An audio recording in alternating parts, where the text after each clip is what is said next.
Yes guys, welcome back to the channel, and today we're gonna do something different than our usual career mode on FIFA. Today we are starting our Lille career mode on Football Manager, and you're probably wondering, what Football Manager, what the hell?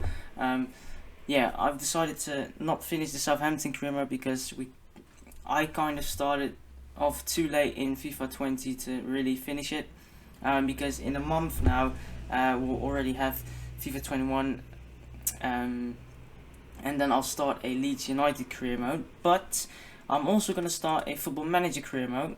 Now, a lot of people that watch these videos probably don't know what Football Manager is. This is the starting screen, but it's a bit more in-depth sort of career mode than FIFA, and also you don't play the game, you simulate the game, but you can do all kinds of stuff.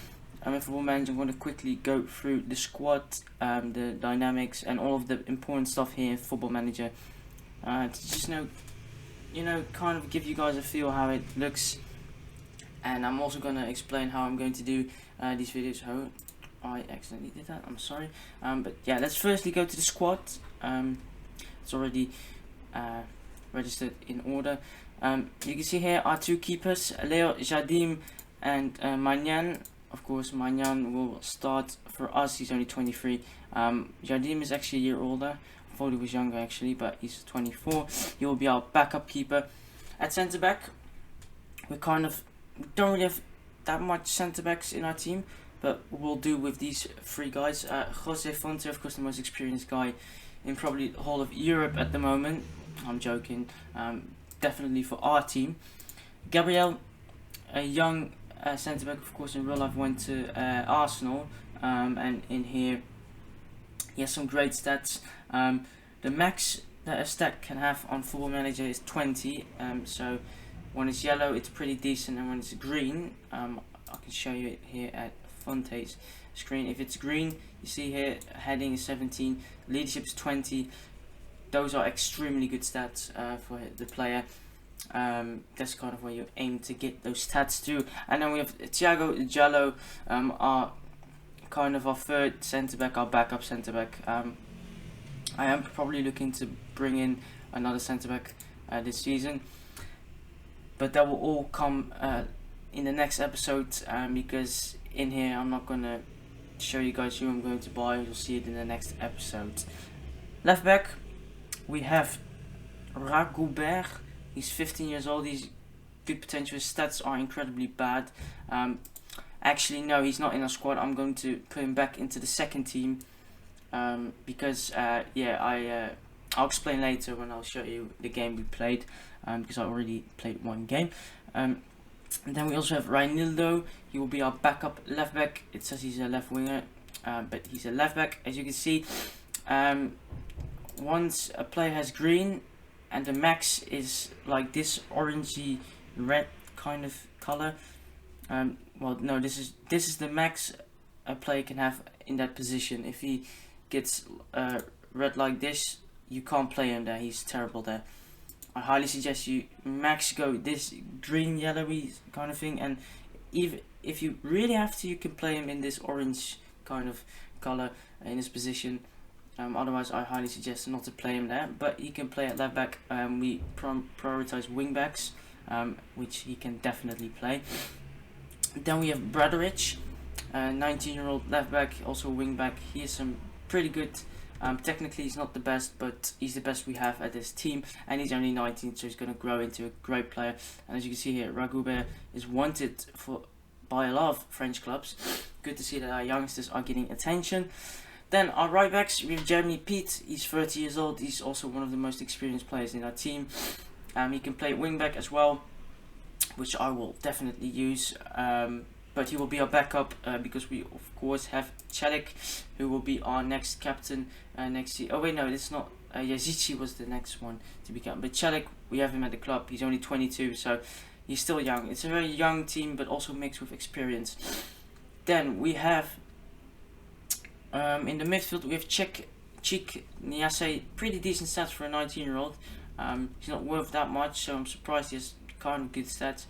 Two French teams want him. He has good potential. He's only 19. He will probably not play as much as other centre mids for us, but that actually changed because in the game we played, Cheka got injured for, as you can see here, 2 to 3 weeks. So he will be out. He's a very good passing midfielder for us, very useful. So he won't be able to play at the start. And Andre, well, he's actually fit in 2 days, so he'll be back when the season starts. He will be our starting centre mid. Next to this big man, Renato Sanchez. This guy has some insane stats already, and he's still going to grow so much. He's going to be our box-to-box. I'm going to play with a deep line playmaker and a box-to-box midfielder this season to balance it out. Because you can't play with 2 deep line playmakers because, yeah, your midfield is completely fucked then. So yeah, try if you buy this game after this video, which I highly suggest you do. Try to balance the team out, not just put everything in attack or everything in defense. It won't work. Then we have a Cam here. Yeah, Zichi. I didn't even know he was that good of a leader, but he has 60 leadership and he's only 22. That is insane, you guys. Honestly, he can play as a deep line playmaker as well. He can kind of play as a box to box as well, and at Cam. I'm probably going to play with him at Cam. I'm not comfortable with playing a centre defensive mid in this team, so I'll prioritize at Cam. Then we have Gaetan, a very versatile player. He can play Cam on the left. He can kind of play on the right if need be, and on the left mid. In the midfield he can't play, but his stats are insane. 17 crossing, 16 dribbling, 16 first touch, 15 passing, 18 technique, 16 vision, 17 flair, and he isn't even that slow. He's pretty quick if you look at it. He's a great player. He's still only 31, so we still got maybe 1 or 2 good seasons with him at our squad. Very happy with him. Now we have this young kid. This guy's a monster. He's only 16. He already has these stats. That's insane, you guys. I'm probably going to put him back into the second team. It's kind of weird because it's if it's bright green, it means he can perfectly play in this position. But this is like darker green, but his winger position is like full. I think it's a bit glitched here. But he's a young Turkish winger. For us, he had to play because of vacation and international duties, all that stuff. Then we have Luis Arajo, very decent player. He can play for us on the left and on the right. In real life, I think he can play a Cam as well, but in Football Manager, it's not meant to be for him. So yeah, we'll probably play him as a backup left winger / right winger. Then we have the legend, the Chelsea legend, Loic Remy. Of course, he's not a Chelsea legend, but he can play on the left and at striker. Even though we have a lot of options, both on the left, on the right, and at striker, I'm still going to bring in a young, versatile attacker for us, because we have a bit of money, we can work with it, we can do something decent. Yeah, I'll be looking into that off camera. Then we have Jonathan Bamba. I think his stats are pretty bad compared to him in real life, let's be honest. I think he's a lot better than 12 first touch, 11 long shots and 11 passing, 11 work rate, 10 vision. Come on, FM, that needs to be better. But he could play as an inverted winger and inside forward. He can also play on the right. Nah, he's not really able to play at striker, but we don't need to play him there. He's injured for 3 to 6 weeks, so he might miss the first couple of games in the league, but it will all be fine. We have enough depth. We have Timothy Weah, of course, son of George Weah, the footballing legend. He can play anywhere in the attack. I like that. Pretty good stats actually for a 19-year-old. 14 dribbling, 13 finishing, 12 first touch. His passing is a bit shite, but his work rate makes up for that with 13, 16 acceleration. Good stats. Better stats than Jonathan Bamba for some reason, but it's all fine. Then we have another main man, Ikone. Yeah, I'm gonna play him on the right, and I'll probably play Ziche Cam and have Gaetan as backup because I do want to play Jonathan Bamba. I don't know for sure. I might have Jonathan as a backup, but we'll see. Ikone, though, is a very good winger. He's only 21 as well. We have some good young talent here, and I like young talent in Football Manager. If you look at any of my saves, all the achievements I have is bringing in young players and using those young players, which I will be planning to do on here as well. But I have to make a note here, because if you do decide to play this game, don't just buy in young players. It's not FIFA. You can't just play a full 11 of 18-year-olds and win the Champions League. No, you have to have experience, because your team will capitulate in the last 15 minutes if you only have 16-year-olds. So watch out for that. And then, of course, the main man, Victor Osimhen, on his debut scored 3 goals and 2 assists for Napoli. This guy is insane. I don't like him in real life. I think he's a bit too arrogant, but his stats are great in FM. He is a pressure forward, but I'm probably going to play him as an advanced forward, even though his passing is a bit shite for that position, and his anticipation also it's not that good. But I always play with advanced forwards, really. I think those are the best positions for strike. That was the team. Then we get to the dynamic screen. This is important. If you want to do well in your career with this team, you have to get all of these into the green. As you see, dressing room atmosphere is great, managerial support is great, but team cohesion is poor. Probably because a lot of new players have come in for Lille, and they're not really gelling together that well. The way you are going to get this back into the green is you go to training, go to training calendar, and then you just put all of these things into the weeks.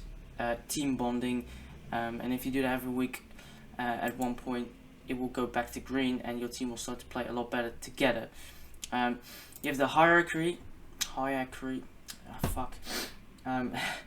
This is how influential the players are. It's a big problem because all these players here are other players, and we need to try and get as much people into influential players and high influential and team leaders. I think the max team leaders there can be are 3. Max highly influential players are 4 or 5, I think. And with this one, I don't know. But yeah, probably at some point you'll see Andre will go up, or maybe Renato Sanchez, or maybe Yazici will go up because he's professional, and he's a leader. He'll probably get into the team leaders hierarchy at one point. And with the social groups, it's already changing. I've simulated a couple of days and played that game. It's already changing. The best thing you can have is when you only have 2 groups, the core social group and social group A. That means the players are gelling together nicely. They're getting friendly with each other. They're good friends. They'll hang out together. Code of conduct. Yeah, if you miss a train, these are the fines. You can hold team meetings before important matches or important when something important happens. You can do a team talk to motivate your players, or tell them how important this is. Tactics. This is pretty basic stuff. These are the tactics I'm going for. Going for positive mentality is positive. You can change it into attacking, very defensive, very self-explanatory. Come on. In possession, we are on the attacking width is fairly wide. Pass into space, play out defense. Passing directness is shorter, so we won't just play long balls. We'll play short tempo, short balls, low tempo. My tactic is in the second half, once my players are a bit more fit than the others, will up the tempo to this. Be more expressive. That will be the tactic in the second half, or when we are behind. With this one, I didn't change anything. No need. You don't have to click. You don't have to click something in every box. You can just leave it with nothing. Doesn't matter. In transition, counter press. So once we lose the ball, we'll immediately try to get it back. When possession has been won, we're going to counter. Pretty basic stuff. I always suggest to play counter, because why would you hold shape? Yeah, it's football. You want to counter. You want to score. Pretty basic stuff, really. Keeper will play out to the fullbacks and centre backs. Play out defense. Basic stuff. The rest I didn't click anything. Out of possession, high line always works well when you have a pretty decent team. Defensive with narrow. Offside trap is on. We use tight marking. Pressure is extremely urgent, so we'll keep running. We're like a Liverpool. This is kind of the gegenpress tactic. Yeah, that's pretty much self-explanatory tactics. You can find any tactic you like and use it. Doesn't matter. I do have to say, gegenpress and Tiki Taka this season have been extremely overpowered. If you're new to the game, I highly suggest you use one of the two as your tactics. Team report. This is the best team we have according to the assistant manager. I'm going to change it a bit though. I'm probably going to play Andre as a deep line playmaker, Ronaldo Sanchez as a box to box. I'll probably play Gaetan on the left and have Jonathan as a backup. The rest are pretty much the same with this team. This is the manager is a good one. Don't get afraid when you see you have more weaknesses than strengths. When you click on wait, let me go back. If you click strengths and weaknesses, it's all fine. At the start, you will always have more weaknesses than strengths. That's basic stuff of Football Manager. If one season is done, it will change to a lot more strengths, and once you have been here for a bit longer, there will probably only be like 3 weaknesses left, saying like when you have 2 goalkeepers, you always need a 3rd goalkeeper because of depth. You can see at centre back, I can understand. Right back, we do have 2 decent right backs, so I don't really see the importance of another right back. You can click on squad depth, pretty basic. You can see here, this is how many players are comfortable in this position. You see Osimhen, Lloyd Remy, Timothy Weah, Ikone, and Jonathan Bamba. One more player, but he's not doesn't fit on the screen. Osimhen and Lloyd Remy are fine, and we have Timothy as well. I can play striker. On the left we have 10 players, so more than enough. On the right as well, 10 players. At cam, 8 players, decent. We have Yazici, Ikone, Gaetan, Sanchez, Araujo. Enough players, honestly. And in the midfield, again, we're stacked. We have Sanchez, Andre, Sumare, Zeka, Yazici can even play there. And we have other players who are injured right now. They can easily play there. Brodovic and Ronaldo will be our left back. We even have the Ragoder guy, if need be, who will play. Centre back, we have Josefante, Gabriel, and Thiago Giallo. I'm definitely going to bring in another centre back, probably a young one, or maybe an experienced one who can help us in the second team. Then at right back, Jeremy Pete and Zeki Selek. Andre can even play at right back, and Giallo as well. And in goal, we have, of course, our 2 keepers. So that's pretty basic stuff. Staff, again, basic stuff, very self-explanatory. If you need scouts, I do believe your assistant manager will suggest scouts to sign. If we need a technical director, he will suggest 3 players and 3 guys you can sign, and you can just choose whoever you want and offer him a contract. Pretty basic stuff. Training, I always do it ultimately, let the game do it automatically for me. I never really invest too much time in training. Medical center, I don't really get here that much. Maybe when I need to see how bad the injury is or something like that. Schedule, this is a schedule for the season. We start with Amiens this month, AS Monaco, Reims and Strasbourg, and we'll end on Toulouse and Amiens, Angers, SCO and Stade Rennais. Competition, this is an important one. I highly suggest just at the start of the season look at this, or once you've forgotten what your goal is. The board wanted us to qualify for the Euro Cup. I definitely think we can do that. Our squad is good enough, the depth is good enough. I'm confident we can do this. And the European Champions Cup, that's the Champions League basically. They say be competitive, so that just means don't get lost. That's it basically. Very easy accomplishment for us. At least I think it will be very easy for us to achieve this. But you never know, the tactics might be wrong for the players we'll see. Scouting, again, pretty self-explanatory. As you can see, Kelvin Amiens is a suggestion who they say is be quality signing, could have 5-star potential, is very interested. His weekly wages are very low, 12,000 per week. We could sign this guy. Happy days. You can see under here, you can do, I highly suggest you keep scouting, and if you really like the player and you're like, I really want him in, you can say add the short list, or if you don't like him, you just say discard and it will be gone. And here, if you go on player search, new search, you can pick your position, the age, role you want him, transfer status, if he's listed or nothing. Pretty basic stuff. Just buy the game and find out yourself. We have an assistant is it assistant manager? Oh, Lille, the second team assistant manager. Club info, pretty basic stuff. General, our goal is to get into the legends part of the screen here, and hopefully one of the players we have in our team will also make the legends list. That's one of those like small fun things you don't have in FIFA, which is like unconsciously you really want to get here. But of course our main target is winning the Champions League and the league and stuff like that, and compete on a competitive level every season consistently. That's our goal. Club vision, you can just basically change what you want to qualify. As you can see here, they want us to work towards qualifying for the Champions Cup until 2022-2023 season, and in 2023 and 24 season they want us to qualify for the Champions Cup, guaranteed. But that's in like 4 seasons, which I think by then will be more than just a qualifying team for Champions Cup. I think by then we'll be a competitor for the Champions League.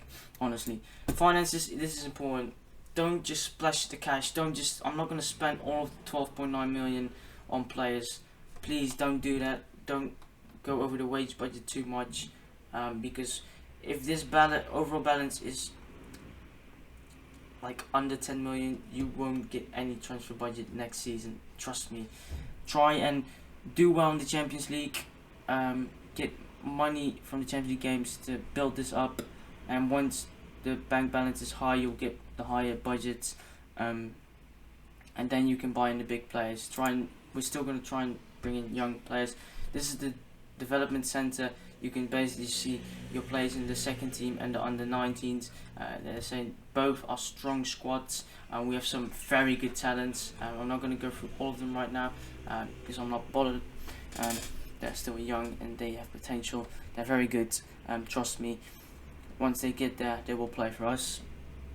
But yeah, that's basically the whole screen here. Actually, in the schedule, I played one game.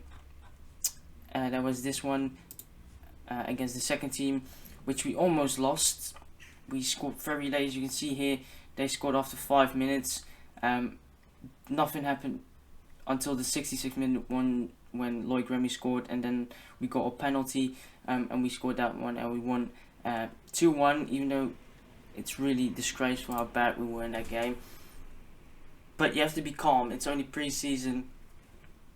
Once we get here, then I'm really gonna hang in on the boys. We need to perform. But yeah, that's basically everything. Next episode, because this is like an introduction episode, I'm gonna play these games off camera, and the next episode we'll play Amiens and AS Monaco, and then it's gonna be like this.